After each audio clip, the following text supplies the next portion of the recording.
ये 2024 का साल था। लोकसभा चुनाव की दुंदुभी बज चुकी थी और उसी वक्त पर गौरव गोगोई वो असम से चुनाव लड़ने की तैयारी कर रहे थे। कांग्रेस आला कमान और खास तौर पर राहुल गांधी ये चाहते थे कि गौरव गोगोई जैसा नेता असम से चुनकर लोकसभा में आए और कांग्रेस का प्रतिनिधित्व करे। लिहाजा एक सेफ सीट की तलाश की जा रही थी और कांग्रेस के लिए सबसे ज्यादा मुफीद जो सीट थी वो सीट थी नागांव की। लेकिन नागांव से उस वक्त पे एक सांसद महोदय थे। लिहाजा गौरव गोगोई ने कहा कि मैं असम का नेता हूं, मैं तरुण गोगोई का बेटा हूं और ऐसे में मैं असम की सबसे मुश्किल सीट से चुनाव लड़ना चाहता हूं। बस फिर क्या था, इसी बीच में हिमंता बिस्वा शर्मा सामने आते हैं। वो गौरव गोगोई को एक सीट का चैलेंज देते हैं और गौरव गोगोई उस सीट को स्वीकार कर लेते हैं। लिहाजा कांग्रेस आला कमान के खिलाफ जाकर गौरव गोगोई जोरहाट सीट से चुनाव लड़ते हैं और उसमें सफलता हासिल करते हैं।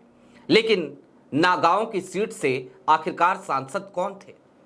कांग्रेस के भीतर बैठे हुए वो कौन से लोग हैं जो हर गुजरते दिन के साथ कांग्रेस को कमजोर करने का काम कर रहे हैं और फिलवक्त जब असम में चुनाव है तब उनकी तरफ से बार बार ये मैसेजिंग भी मिल रही है कि कांग्रेस हर गुजरते दिन के साथ कमजोर हो रही है। क्या ये सब कुछ पहले से तय था? क्या वो सांसद महोदय 2021 से ही हिमंता बिस्वा शर्मा के संपर्क में थे, भारतीय जनता पार्टी के संपर्क में थे? आखिरकार ऐसे कितने चेहरे हैं जो हालिया दिनों में कांग्रेस को छोड़कर किनारे हो गए? और क्या इससे राहुल गांधी को कोई फर्क पड़ता है? क्योंकि राहुल ने बीते दिनों कई बार बहुत सारी बातें कही हैं। लिहाजा आज की तारीख में जब हर जगह पर इस बात की चर्चा है कि असम में कांग्रेस कमजोर हो रही है, तब हम इस बात का विश्लेषण करेंगे कि आखिरकार इसके पीछे की वास्तविकता क्या है। नमस्कार, मैं स्वप्निल और आप मुद्दा देख रहे हैं। दोस्तों आगे बढ़ें उससे पहले वही छोटी सी अपील। मुद्दा इन दिनों एक गंभीर आर्थिक संकट से जूझ रहा है। एक तरफ हमारे मेन बैंक अकाउंट्स बीते लंबे समय से फ्रीज चल रहे हैं, तो दूसरी तरफ हमारे 2.5 साल पुराने चैनल को हमसे लंबे समय तक छीन कर रखा गया था।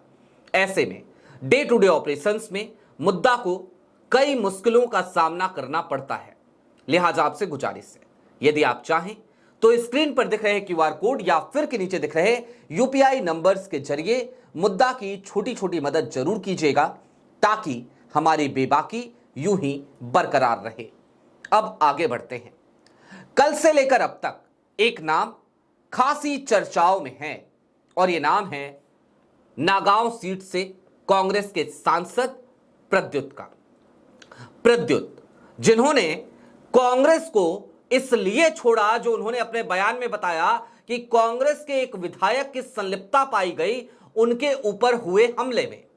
वो असम सरकार की पुलिस पर भरोसा भी जता रहे थे, यानी कि हिमंता बिस्वा शर्मा की पुलिस पर, और ये कह रहे थे कि असम पुलिस की जांच में सामने आया है कि कांग्रेस के एक विधायक ने, जो उनके ही क्षेत्र यानी नागांव से आता है, वो शामिल था उनके ऊपर हुए हमले में। लिहाजा मैं कांग्रेस छोड़ रहा हूं क्योंकि कांग्रेस उस विधायक से किनारा नहीं कर रही है ना? अजीब सी बात। असम सरकार की पुलिस, हिमंता बिस्वा शर्मा की पुलिस, उस पे इतना भरोसा कर रहे हैं प्रद्युत। कौन सी पुलिस है ये? अब जरा इसको भी समझ लीजिए, इसको भी डिकोड कर लीजिए। ये वही पुलिस है जो गौरव गोगोई के खिलाफ जांच कर रही है कि गौरव गोगोई पाकिस्तान के एजेंट है। ये वही पुलिस है जो इस बात की जांच कर रही है कि पवन खेरा इस देश के खिलाफ काम कर रहे हैं। उसी पुलिस पर प्रद्युत को बड़ा भरोसा है, लेकिन अपनी पार्टी पर, कांग्रेस पर भरोसा नहीं है। अब मैंने आपसे कहा था कि नागांव की seat, safe seat Gaurav Gogoi को ऑफर की जा रही थी। अब जरा उस कहानी को भी समझ लीजिए। 2024 के चुनाव में जब राहुल गांधी गौरव गोगोई को लोकसभा में देखना चाह रहे थे, तो असम की जो प्रदेश कमेटी थी उसने यह कहा कि गौरव गोगोई को किसी सेफ सीट से चुनाव लड़ना चाहिए।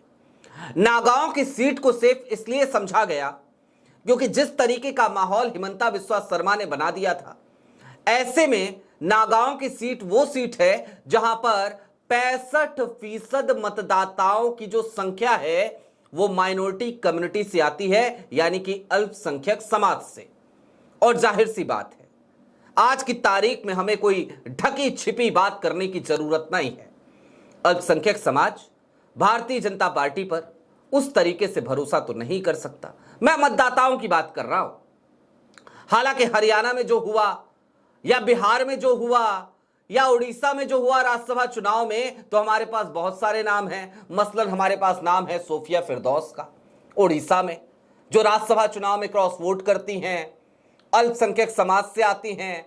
हमारे पास नाम है मोहम्मद इलियास और मोहम्मद इसराइल का, जो हरियाणा से आते हैं और राज्यसभा चुनाव में क्रॉस वोट करते हैं भाजपा के पक्ष में, भाजपा समर्थित कैंडिडेट के पक्ष में। और हमारे पास नाम है फैसल रहमान का, जो बिहार के विधायक हैं और वोट डालने नहीं पहुंचते और तमाम बहानेबाजी अपनी गिनाते हुए नजर आते हैं और यहां तक कहते हैं तेजस्वी को फोन किया था, रिसीव नहीं हुआ। तो इनकी बात छोड़ दीजिए, ये नेता लोग हैं भैया, विधायक लोग हैं, पार्टी के सिंबल पे जीत के आ गए। मतदाताओं को धोखा देना इनके लिए कौन सी बड़ी बात है। लेकिन हम बात आम मतदाताओं की कर रहे हैं। 65% मतदाताओं माइनॉरिटी कम्युनिटी के नागांव से, और यह सेफ सीट मानी जाती है कांग्रेस के लिए। गौरव की सारी तैयारियां हो चुकी थी, गौरव का बस्ता बैग सब पैक था कि अब नागांव चलेंगे, वहां से कैंपेनिंग करेंगे। लेकिन वहां के सांसद यानी कि प्रद्युत बोरदोलोई वो असमंजस में थे, वो आशंकित थे, वो किसी और सीट पर शिफ्ट नहीं होना चाह रहे थे और वो अपनी टिकट चाह रहे थे। वो चाह रहे थे कि उनको एक बार फिर से टिकट मिले।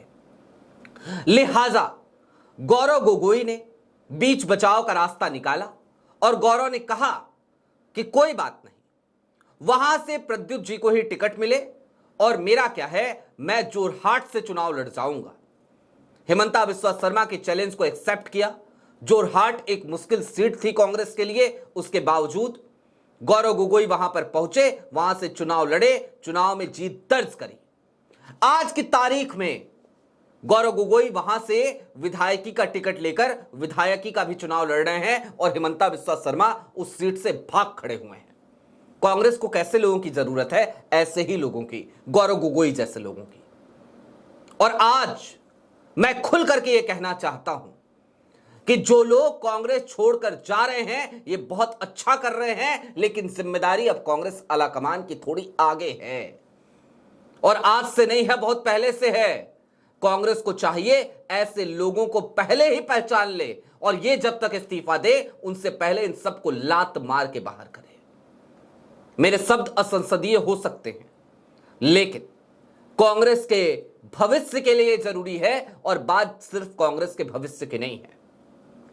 कांग्रेस इस देश की मुख्य विपक्षी दल है, लिहाजा लोकतंत्र को अगर मजबूत करना है तो कांग्रेस का मजबूत होना जरूरी है। और कांग्रेस में जब तक ऐसे लोग रहेंगे जो दीमक की तरह कांग्रेस को खोखला करने का काम करेंगे तो कांग्रेस मजबूत नहीं हो पाएगी। लिहाजा हमें कांग्रेस की चिंता होती है, नहीं तो ना लेना एक ना देना दो। अब जिन प्रद्युत जी की बात करी उनका एक बार मैं आपको ग्राफ भी बताता हूं और साथ ही साथ बीते दिनों में कितने लोग छोड़ के गए हैं असम में और असम में ये सब कुछ क्यों हो रहा है, जरा उस पर भी एक बार हम नजर अब डालते हुए चलते हैं। मसलन सबसे पहले तो जरा प्रद्युत जी, उनकी प्रोफाइल में आपको बता देता हूं कि प्रद्युत जी कौन थे, किस तरीके से प्रद्युत जी लगातार महत्वपूर्ण भूमिकाओं में रहे, कांग्रेस ने उन्हें कहां से कहां पहुंचाया। साल था 1977 का, कॉटन कॉलेज का महासचिव बनाया गया उन्हें। 1978 का साल आया, असम NSUI का अध्यक्ष प्रद्युत को बनाया गया। 1998 में कांग्रेस विधायक बनाती है, 2001 में एक बार फिर विधायक बनते हैं, 2006 में फिर विधायक बनते हैं, 2011 में फिर विधायक बनते हैं, 2016 में टिकट मिलता है लेकिन चुनाव हार जाते हैं। फिर 2019 में नागांव की सीट से लोकसभा का टिकट कांग्रेस देती है, चुनाव लड़ते हैं, चुनाव जीतते हैं, सेफ सीट थी, लोकसभा पहुंचते हैं। और 2024 में मैंने आपको बताया ही कि वो 2024 में बकायदा गौरव गोगोई नागांव की सीट छोड़ देते हैं प्रद्युत के लिए और एक बार फिर प्रद्युत वहां से चुन करके आते हैं। अब सच्चाई एक और है, 2001 से लेकर 2015 तक ये मंत्री भी रहे हैं असम की सरकार में। जी हां, इन्हें मंत्री भी बनाया गया। बड़ा भरोसा था कांग्रेस को इनके ऊपर, लेकिन इनके जो रिश्ते थे ना, वो भारतीय जनता पार्टी से साल 2021 से ही बड़े बड़े प्रगाढ़ होते जा रहे थे। इस बात की जानकारी कांग्रेस को पहले से थी। उसके बाद भी 2024 में इनके ऊपर भरोसा जताया कांग्रेस ने और कहा कोई बात नहीं, हिमंता पुराने कांग्रेस के साथी हैं, लिहाजा क्या फर्क पड़ता है अगर प्रद्युत उनसे संपर्क में रहते हैं। और इसलिए इनको 2024 में फिर से टिकट मिलता है। अब कितने लोग छोड़ के जा चुके हैं असम में, जरा वो फहरिस्त भी सुन लीजिए, उसके बाद चलते चलते ये बात समझेंगे कि ये सब कुछ हो क्यों रहा है। 22 फरवरी 2026 हालिया दिनों से मैं शुरुआत कर रहा हूं। भूपेन बोरा कांग्रेस छोड़कर बीजेपी में शामिल हो जाते हैं। 5 मार्च 2026 की तारीख आती है। 22 के बाद कांग्रेस के 3 विधायक, मौजूदा विधायक कमलनाथ डे, शशिकांत दास और बसंत दास, ये भी कांग्रेस छोड़ते हैं और बीजेपी में शामिल हो जाते हैं। फरवरी 2024 में जाएंगे अगर आप, आज से 2 साल पहले, तो असम कांग्रेस के पूर्व कार्यकारी अध्यक्ष थे राणा गोस्वामी, वो भी बीजेपी में शामिल हो जाते हैं।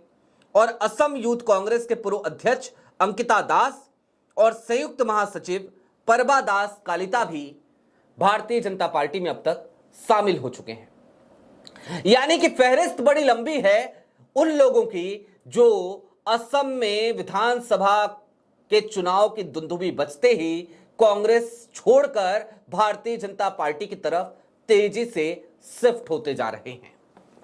एक नारा याद करने की जरूरत आन पड़ी है, कांग्रेस मुक्त भारत बनाएंगे, प्रधानमंत्री नरेंद्र मोदी का पसंदीदा नारा।